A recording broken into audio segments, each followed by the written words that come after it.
When I joined the park ranger team 2 years ago, I didn't think I'd be spending my days on the edge of sanity, staring out into the vast wilderness and wondering if the world really was as quiet as it seemed.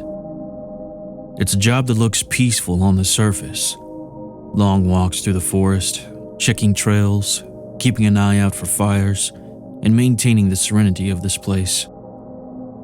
But there are things in the forest. Things you can't explain. And they only seem to get worse the deeper you go. This is what happened to me. It started with a simple night patrol. I was assigned to a remote, little-used area of the park, a patch of woods most rangers avoid because it's hard to get to, and, honestly, it's a little too close to the old, abandoned campgrounds. The stories about the area were always the same. Strange sounds, lost hikers, sudden drops in temperature that didn't match the weather, and the feeling of being watched. The kind of stories that you brush off until something happens that you can't explain. It was supposed to be a routine shift. Check the trails, ensure no one set up camp in the restricted zone, and report back every hour via walkie-talkie. The walkie was my lifeline out there. The static crackled when the battery was low, and sometimes, if you were far enough into the woods, the signal would drop entirely. But that night, it was just me and the trees, nothing out of the ordinary. Until I heard the first strange sound. At first, it was faint, almost like the wind rustling through the leaves. But there was something off about it. Something that made the hairs on the back of my neck stand up. It wasn't the usual wind sound. It felt almost deliberate. Like someone was walking through the underbrush, but not trying to hide their footsteps. I paused and listened, trying to hear anything that might explain the odd noise. But the forest was eerily silent. For a moment, I heard it again, closer this time. My heart began to beat faster. It wasn't an animal, not with that rhythm. It was too steady, too human. I checked my walkie-talkie to see if anyone was on the other end. Ranger 47 to base. Do you copy? Static. Ranger 47 to base. Over? I tried again, my voice more urgent now. Still, nothing. The radio just emitted a harsh, buzzing noise, then fell silent. The hairs on my neck were now fully standing at attention. My instincts told me to move, to get out of there, but I didn't want to risk drawing attention. If something or someone was out there, the last thing I wanted was to show I was scared. I slowly began walking, keeping my eyes on the tree line as the footsteps behind me continued. The sound grew louder, quicker, as if someone or something was following me. My hands trembled as I grasped my flashlight tighter, the beam sweeping back and forth. Then, there it was, a glimpse, a shadow flittering between the trees. It wasn't human. I couldn't describe it. The movement was too erratic, like something trying to stay out of sight, but not quite managing it. I stopped dead in my tracks. For a few seconds, everything was still. No footsteps, no movement. Just the sound of my own breathing, harsh and fast in the cold air. Ranger 47, do you copy? The voice came through the walkie-talkie, startling me.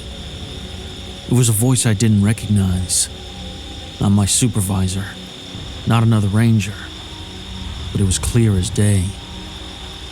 Ranger 47, do you copy? The voice repeated. It sounded like it was trying to speak through a veil of static. The voice was distant and faded, but unmistakably human.